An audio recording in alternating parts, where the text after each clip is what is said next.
in the club space, in the rec space, and some girls, some athletes don't have the opportunities, the means to play in that club space. Do the same opportunities exist for players in the rec space as it does for the club? Can you still hit your goals of playing at the next level, being an elite athlete? You can, but it'd be very rare. And it's mostly that the club teams are putting you in a position to be seen by the colleges. The problem for us is we're a rare school that will get some college coaches to come out. But in the most case, they're playing when we're playing. Yeah. So they can't do it. So it's more that the rec doesn't put you in a position to be seen. We had one girl when I was still at Centennial, Nicole Miller. She never played travel, but she got seen, and she made it. She went to UNLV for 4 years. Gotcha. So it does happen, but a lot of times what you'll see is if they have that level of ability, someone will pull them to travel and get them a way to play. But it doesn't mean that they won't make, there's such a stereotype that if you don't play travel, you cannot make our team. Yes. That is not true. We've actually won, I don't even know what year, a long time ago, we had a shortstop, never played travel in her life. She was good. She was a multi-sport person, and she just didn't play travel. We're going to pick the best 9. That's how I look at it. If they don't have the time or money or whatever to go do travel, or they just can't do it. It's just what it is. It's just how it works. But if they're good and they're going to work, they'll be there. But travel is really, it gets you the college viewing opportunity. Yes. And that's what the tournaments do. So on that note, when do you, at least for softball, when do you see girls making that transition to club? If they started off, I would imagine that, and I'm asking this as a girl dad, I want to know for my daughter as well. When you started off just getting the reps, getting in rec, just to kind of, hey, do we like this and whatnot? And then, okay, now they're taking an interest. You see something. When do you make that transition? You'll see it as early as 10 and even younger. I think a lot of people make it too early. Okay. And they never really grow because there's that rare one that is ready to go. But it's become such a point that you have to play travel, you have to do this, so they go too early.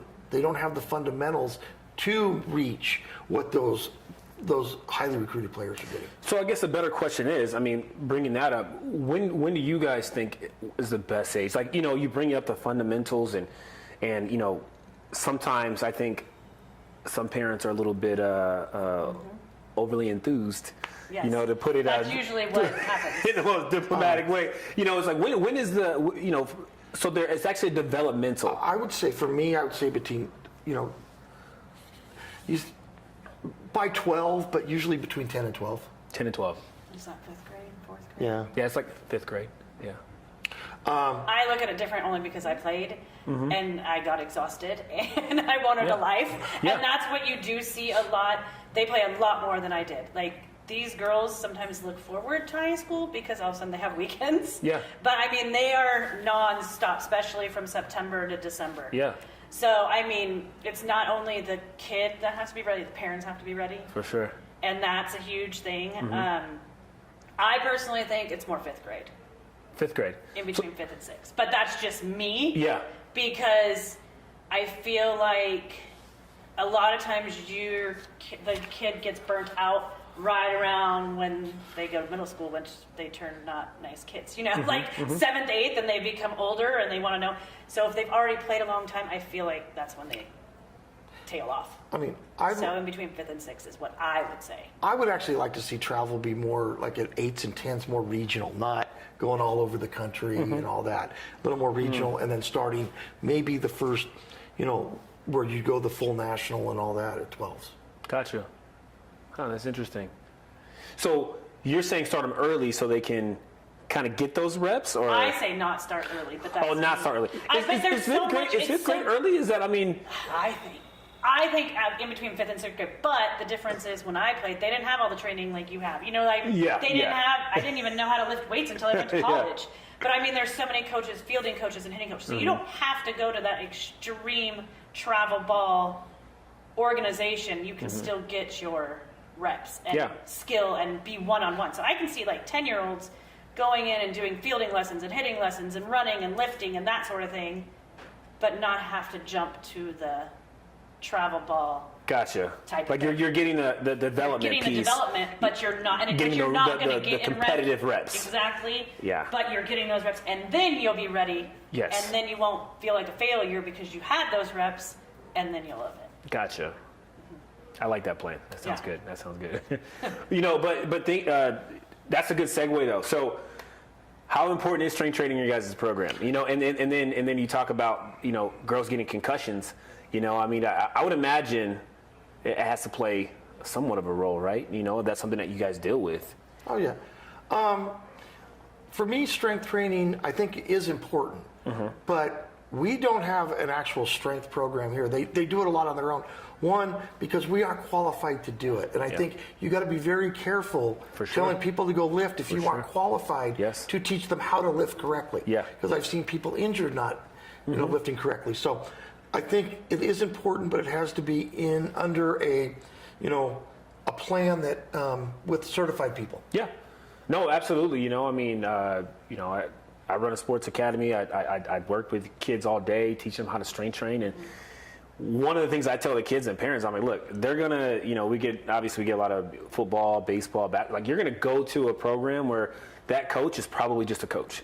Yeah. They're doing the best that they can, but it's important that you learn how to do these things, because you're going to have someone who's just going to be like, throw some more weight on. Exactly. You know what I mean? And so you have to know when to taper off, when to pull it back and when you can push yourself. And good technique. We do the conditioning. I'll do conditioning with them, but we don't really do the weights here. Really? Only because we don't know what we're.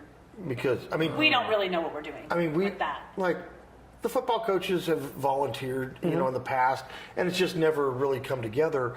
But if you really look at some of these girls' schedules, they're at conditioning or lifting 3 days a week in their training programs, and then 2 nights a week at, hitting and pitching or fielding. Yeah. So it's put in, and there really isn't.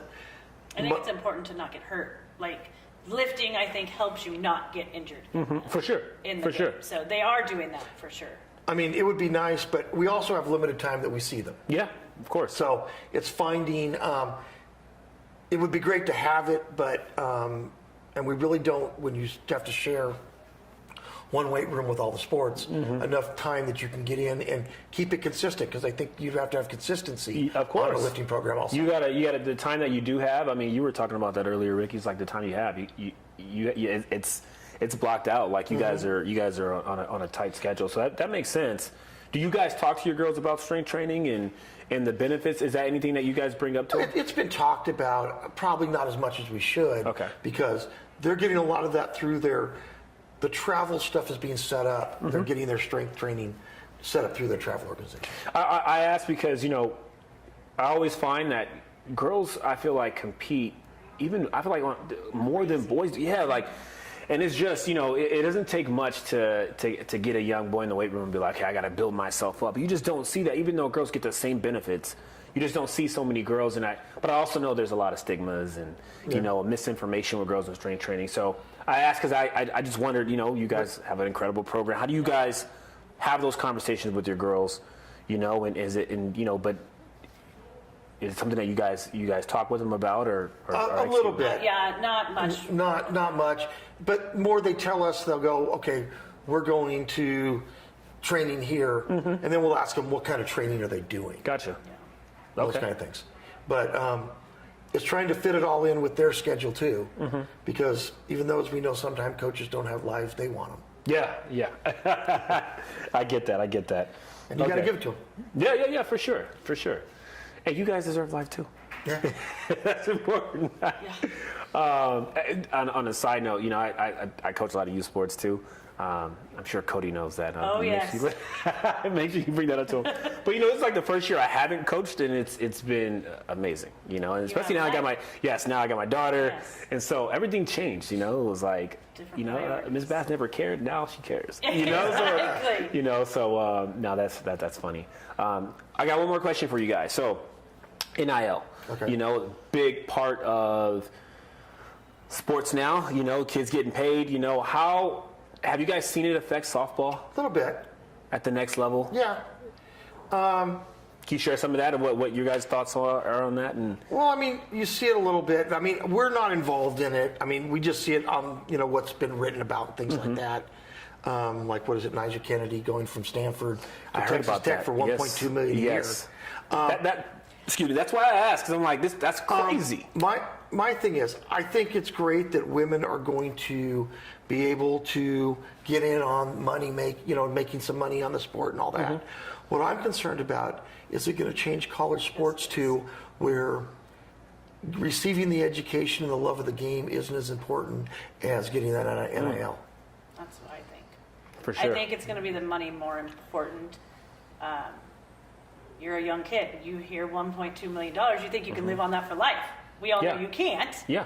But you're also, they're not thinking of the education. For sure.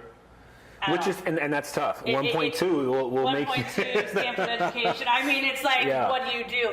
So I do think it's going to be more about the money than the sport. Do you feel like that could be, at least for softball, right? Like, there aren't huge income opportunities for softball, once you get out of, as a professional athlete. No. So I mean, at least for these young women, could that be a good thing? I mean, I like the idea they're going to get some benefits that the guys have always gotten. I think that's good. And we'll see where it goes. I mean, it would be nice if the pro league could take off, but still right now the biggest thing in softball is the College World Series. Yes. It's huge. I mean, I actually think it probably might draw more than the men's, the baseball College World Series. But so it's nice that they can make some money, but it's so few and far between who's actually getting any kind of livable money. Yeah. I got you. Yeah.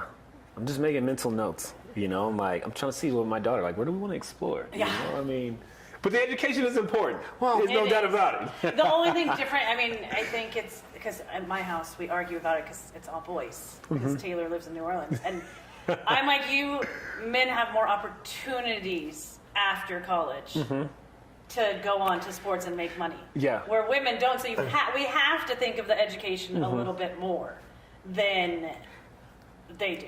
Got you. I mean, and that's fair. Yes. I've had the discussion with some of our players, like if we were a baseball team instead of softball, we'd have every major league scout here every day. Yeah. That's facts. And there'd be millions of dollars running through this program. Yeah.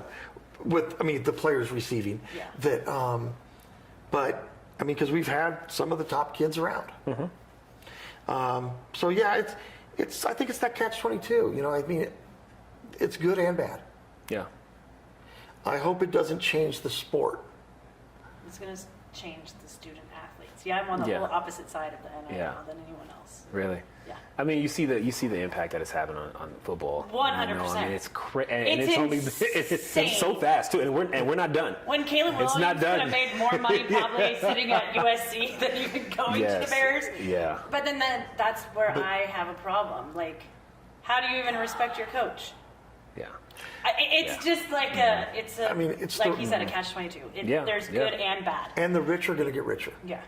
I mean, of course. Because the ones that are going to make that kind of money are going to move on to the NFL or NBA or MLB or something. And not every program is going to be able to afford it. Yeah, to pay athletes that kind of money. And that's where the schools for softball, especially, the elite teams are going to stay elite because they're the ones that will have the NILs. For sure. The big ones. I mean, like I read a lot of the stuff Nick Saban wrote, after he decided the NIL time wasn't for him. And then wasn't it the Illinois basketball coach, I think, just stepped down? Yes. Okay. For the same reason. He says the game has changed. Yeah. It has. For that reason. And I mean, things needed to happen in college when you couldn't afford to live, on. We couldn't make a dime when I was in college. Yeah, it was rough.